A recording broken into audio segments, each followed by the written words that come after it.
It's got a story to tell, and through the artwork that you see around here, it's telling a story, many stories of many artists with what they see, what they feel. Making the place it was probably quite easy because we have so many wonderful artists to draw from. You know, we've got Larry Avicona and Jim Jackson and all these nice people that I've known forever. To see us all in one place is really a lot of fun.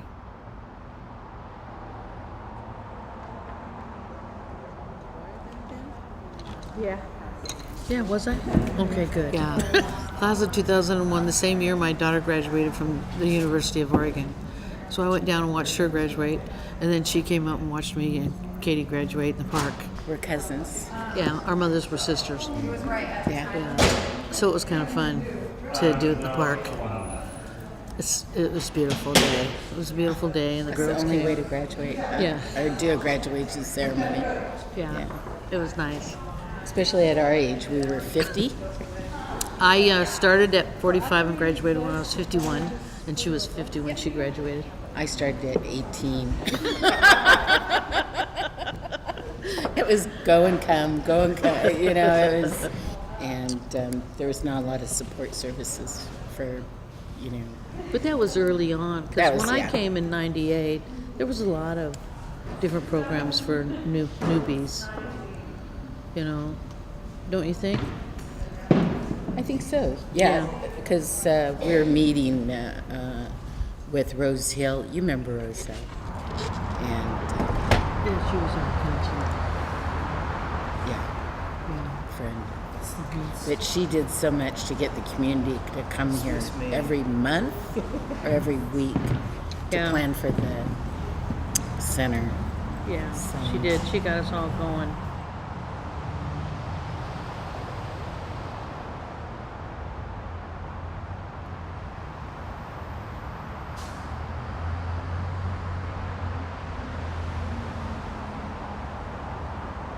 Technically graduated in 2006, but I think I was supposed to graduate in 2005 and I was like 2 credits shy or something like that, so I had to come back and finish one more class. And we actually got married here at the center, 2008. So yeah, we haven't really been back here since either. No, because you went to Washington, D.C. right after. Yeah, right after, Yeah. Then got to come back. And now I work for the tribe, but I haven't been back to the center, so it's like, oh, a lot of things have changed.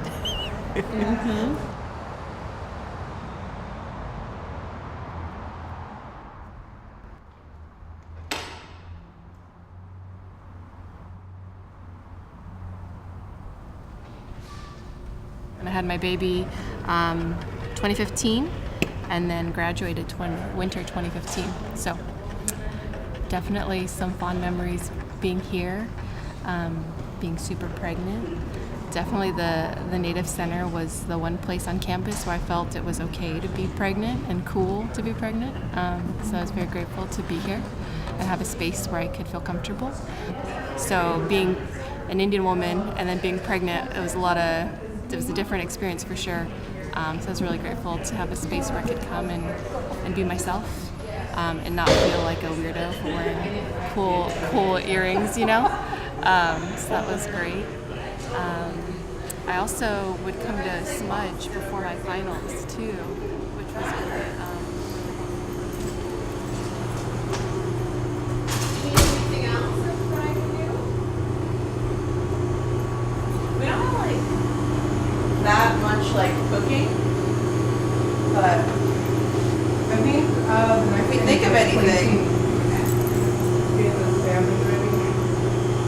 Yeah.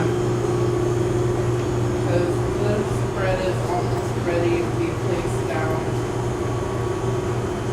Okay.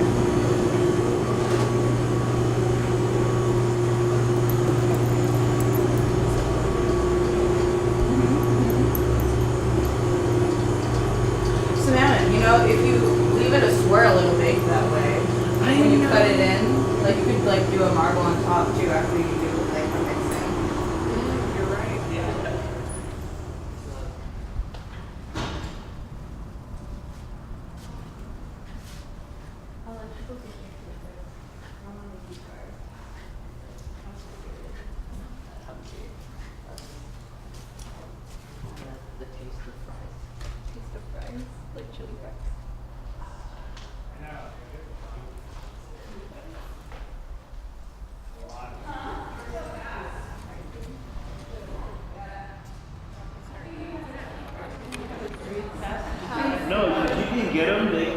they'll come up in like 15 sections because we're in like this material.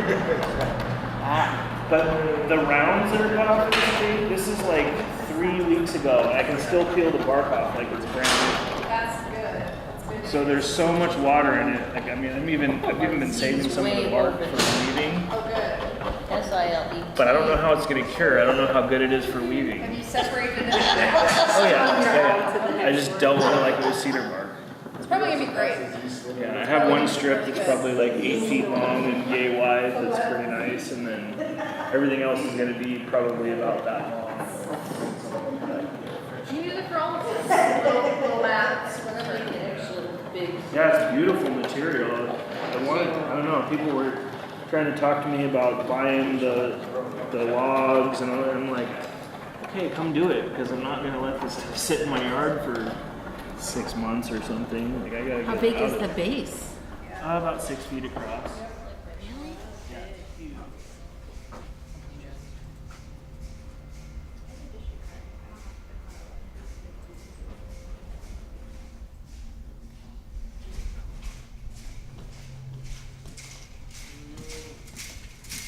Not this sound.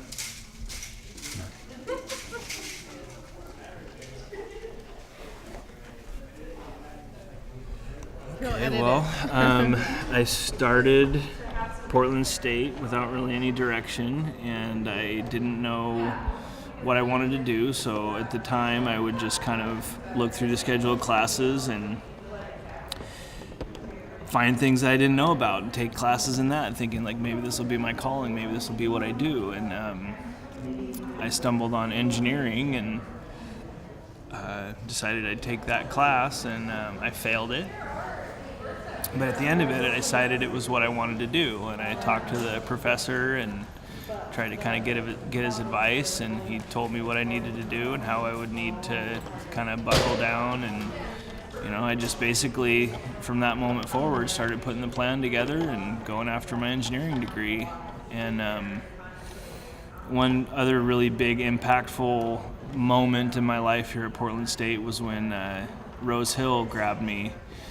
I went to an advising session with her, and I had never really gotten into, advising or, getting a whole lot of help. I was just kind of muddling through everything, and so I went to see if she could help me find my way, or if anybody could help me find my way, and she was all over it. She grabbed me and was like, "You're getting involved. Go to this meeting," told me the time of the next USHE meeting, and I showed up, and I think, I don't even remember who was all in the room. I think Francine may have been there, but met everyone, and the rest I just kind of dove in and got involved, and went into leadership positions, and that's how I got my job. I did the ACES internship, which got my foot into the door with Bonneville, and it's just been a huge impact on my life. Having this building, I remember very clearly when it was opened, and how we, the leaders and the community, the elder advisors and all the people that were working here and that had been working for decades to make this building happen, they were really insistent on advocating for us, on making sure we had our offices back there, and making sure our groups were supported, on just looking after us like they did, and making sure we had all the tools to succeed. So this place was a second home for years. Like I'd spend hours and hours here, having a place to study, meeting friends, learning how to deal with fish in the kitchen, and putting on events and all that. It's just endless. We've got stories for days.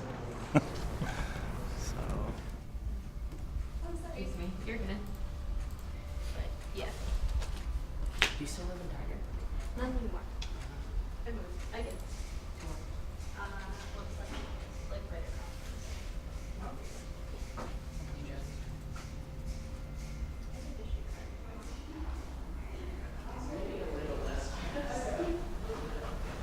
Rose Hill helped me transition really well here, and so there was one summer where there was no funding and no money, And she just found money for me to go to summer school here. And so that way I was able to complete my degree in approximately 2 years. So I'll never forget that because, yeah, it was really hard. But I had a really good community here, and the students were very welcoming, and Jade and all the ACES and the USHI leaders, and our groups were so small, so we really worked as a team. So there was a lot of overlap, and we did our events together, and Tabitha Whitefoot worked here at the time too, and so I remember being here studying really late in the computer lab and doing homework, and my kids were here, and just everybody that worked here was really helpful and instrumental. My undergraduate degree, I was in the Honor Society for undergrad and grad. So I think without this center, I would not have been so successful academically, nor had the mentors that I had here. And now, full circle. Now I've come back here and work as the Native American and Student Community Center Program Coordinator. So yeah, and I have a daughter who will be here in the fall. Nice. So yeah.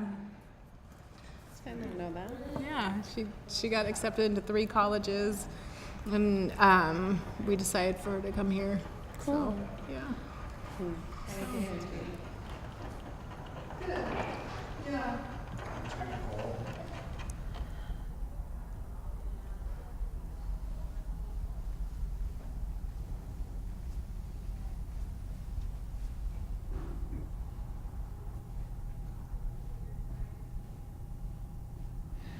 I started at PSU in 2005.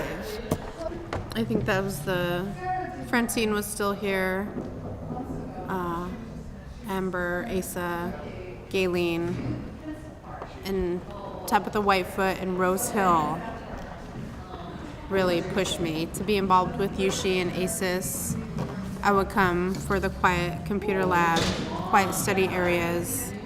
It's so many people. I mean, this center is the reason why I graduated. I wouldn't be in the job I am today without the center, without the students. So I'm glad to come back for today's event. It's nice. At the Portland Public Schools Title IX Indian Education Program at the time, came to the monthly, weekly, bi-weekly meetings. We would meet on campus. Students would be there, folks like Katie from Siletz, and Harold Paul, and Sandy B. Allman, and just a lot of people really committed. I think their cultural imagination of what would that be like to create a home away from home for our students coming to PSU, but also where the community could gather. And that's why the building says Native American Student and Community Center. It's unique. It was unique from the very beginning. Universities don't always collaborate with community, like what a loose group, you know. But we were cohesive. We were called NACA, Native American Community Advisory, and the commitment to meet regularly with PSU administration, the students. We began to talk about what were the functions, what did we need, what was culturally appropriate, how this would serve, how the many ways that this would be important. We have the fireplace. It's on 3 of the 4 seasons of Portland, and students are always gathered there. Everyone loves to gather by a fire, study, chat. We've had classes, talking circles near the fire. It was always about ceremony. The building was education, cultural gathering, ceremony, and for many of us, those aren't separate. They're all the same. So the building was imagined to embody all of those things. And so our indigenous languages, our native languages, we may have words for when that all comes together and how that's what we're supposed to be doing and doing things in a good way. And that was the guiding principle.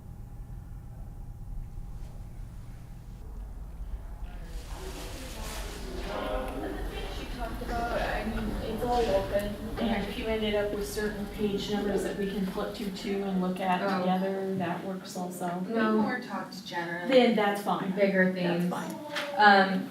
One thing that stuck out to us was like dynamics of motherhood is like a huge theme in the book.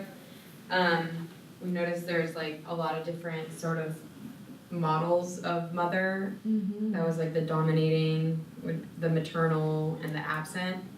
And also the dynamics of fatherhood, which was like mostly absent, but also kind of savior. When you think about like Spider-Man, like had the savior husband. We really liked it that the res was doing super great after the fall of America. That was a really great. That was the entire book. Like I just want a whole book on that. That's like I just.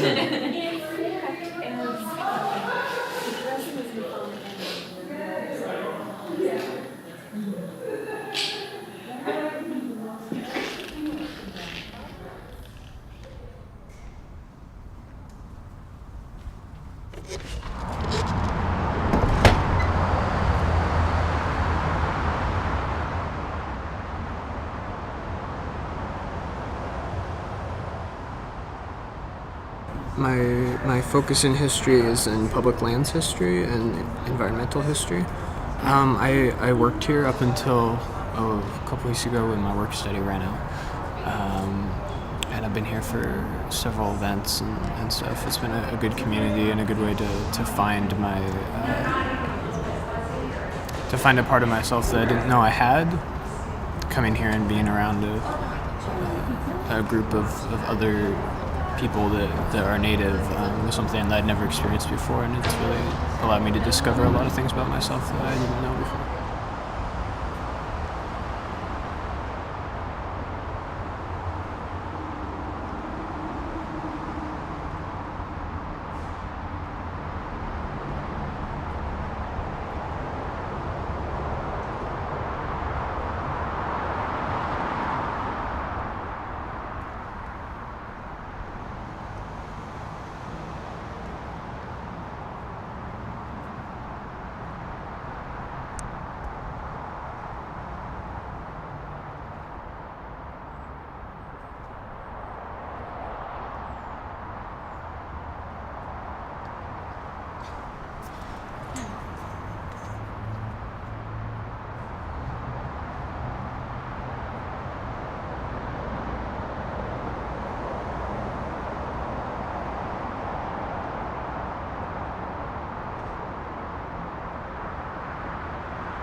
We planted so many mature natives last Wednesday.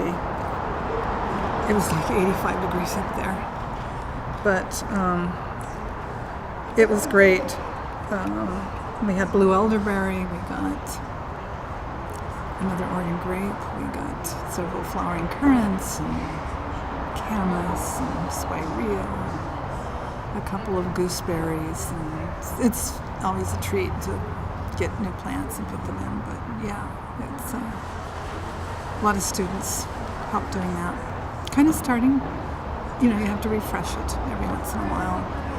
It's in its 14th year now, and some things were exhausted, or we lost a lot of things when the sprinkler system didn't work last year. So, but it's looking good. Going to add more soil. More indigenous language signage. A lot of it has decomposed. We knew it would, because we didn't want to use like it was a botanic garden with really hard signage and metal. So the students always pick something like in cedar or natural. So it only has a lifespan. So we're refreshing. It's great. Yeah. It is. It's never done. Sometimes people, I think PSU administration thought, aren't you guys done? It's like, oh no, we're never done. No, that was the idea. Each generation, we're always gardening, we're always learning, we're always planting. And so it's good. It's all good.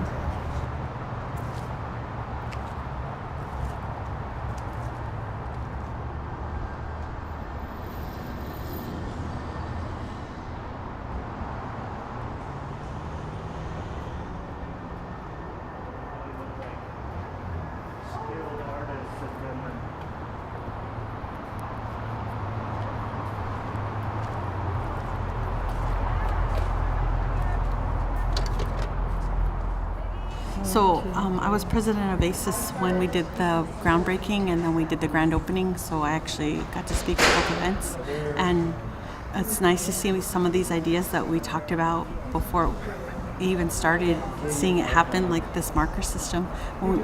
We talked about what would that look like? Is that bricks leading up the walkway? So that way when the graduation ceremony would happen, they would walk up to the roof through by all those bricks marked by the students. I mean, what could we possibly do? And it's really exciting to see what Sara's doing, and it looks like it's going to look like a weaving, and we're all going to be represented. And it's really exciting to see what the ideas are and see it happen. Yeah, it's really exciting.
I'd never done such a huge job before, and it was really hard thinking about what it was I was going to do, and Ken was really magical. And then we said, we're not going to make a totem pole. This is not totem pole country.